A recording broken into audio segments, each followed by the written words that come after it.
ముఖ్యమంత్రి అంటోడేమో లాగిపిస్తా అంటాడు, లాగిపిస్తా అంటాడు. ఏం చూస్తావు కేసీఆర్కి లాగిపించి? ఏం చూస్తారా నువ్వు? దర్శనం చేసుకుంటారా? దర్శనం చేస్తారుగా ఏమిస్తారా?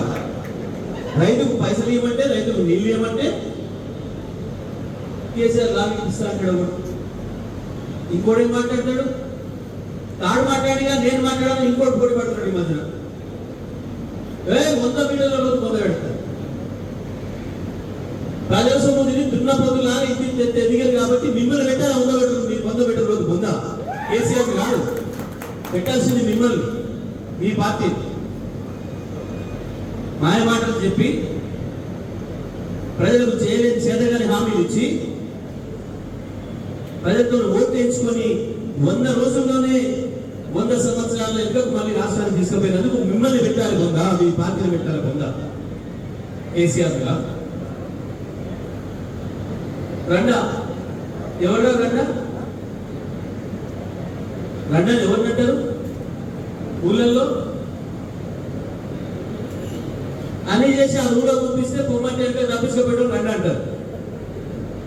పెళ్లి చేసి ఊళ్ళో కూడా అంటే బదులు కాక తప్పించుకొని బయట పడిపోయి రండి అంటారు. మీరు రండారు 100 రోజులైనా పరిపాలన ఎట్లా చేయాలో తెలియక చచ్చిపోయిన లిస్ట్ కేసీఆర్ అడిగినారు రండా. ఇచ్చిన హామీని నెరవేర్చలేక ఎన్నికల కమిషన్ అడ్డం వచ్చిందని చెప్పినాడు రండా. అయినా కేసీఆర్ చెప్పిండు. అది గుండెనాయన గారా మీరు ఆనాడు నేను రైతు బంధు ఇస్తాంటే వద్దని చెప్పి ఎన్నికల కమిషన్ పొందుకున్నారు.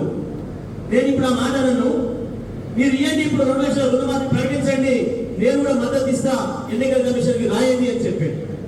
అది రాయడం చేయడం మీరు అన్నారు. 500 బోనస్ ప్రకటించి ఇప్పుడు ఎన్నికల కమిషన్ నిబంధనలు ఉన్నాయేం లేదు, నేను మద్దతు ఇస్తా ప్రధాన ప్రతిపక్షంగా అని చెప్పాడు. అది ప్రకటించలేదు మీరు రండారు.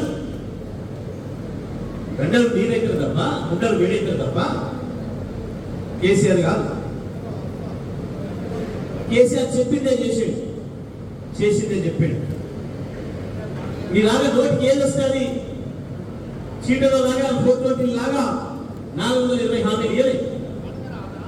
కేసీఆర్ పరిపాలన తెలిసినవాడు కాబట్టి, రాష్ట్ర ఆర్థిక పరిస్థితి తెలిసినవాడు కాబట్టి, మాట ఇస్తే తప్పకుండా ఉండాలి కాబట్టి నేను ఎక్కువ చెప్పను అని చెప్పాను. మన జేబులు ఏముందో గదే ఇస్తాను.